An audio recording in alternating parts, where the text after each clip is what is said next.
Hi குட்டீஸ், நான் தான் உங்கள் சோட்டு. இன்றைக்கி நம்ம பார்க்க போகிற கதை என்னன்னா, ஆடு மேய்ப்பவரும் காட்டு ஆடுகளும்.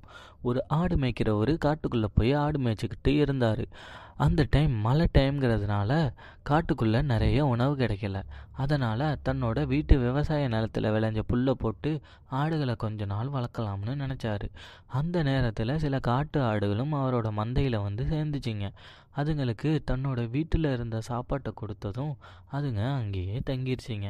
செலவு இல்லாமல் நிறைய ஆடுகள் கிடச்சிருச்சு அப்படின்னு ஆடு மேய்க்கிறவர் ரொம்ப சந்தோஷப்பட்டார். புதுசாக வந்த காட்டு ஆடுகளுக்கு நிறைய உணவும் ஏற்கனவே இருந்த ஆடுகளுக்கு கம்மியான உணவும் போட்டார்.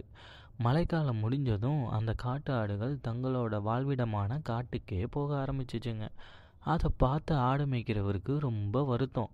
நான் உங்களுக்கு நிறைய சாப்பாடு கொடுத்தேன், இப்படி உங்கள் வாழ்விடத்துக்கே போகிறீங்களே என்னை விட்டுட்டுன்னு கேட்டார். அதுக்கு அந்த காட்டு ஆடுகள் சொல்லிச்சு, நீங்கள் புது ஆடுகள் வந்ததும் பழைய ஆடுகளுக்கு உணவு கொடுக்காம புது ஆடுகளுக்கு நிறைய உணவு கொடுத்தீங்க. நாங்கள் உங்கள் கூடவே இருந்தோம்னா நாங்களும் பழைய ஆடுகளாக மாறிடுவோம். புது ஆடு ஏதாவது இங்கே வந்துச்சுன்னா எங்களுக்கு போதுமான உணவு கொடுக்க மாட்டீங்க. அதனால் நாங்கள் எங்கள் வழியை பார்த்துட்டு போகிறோன்னு சொல்லிட்டு காட்டுப்பகுதிக்கு போயிடுச்சுங்க. புது ஆடுகள் வந்ததும் பழைய ஆடுகளை உணவு சரியாக கொடுக்காம விட்டதை நினச்சி வருத்தப்பட்டார் அவர்.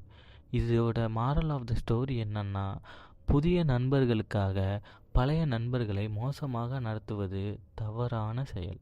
பாய் பாய் குட்டீஸ்.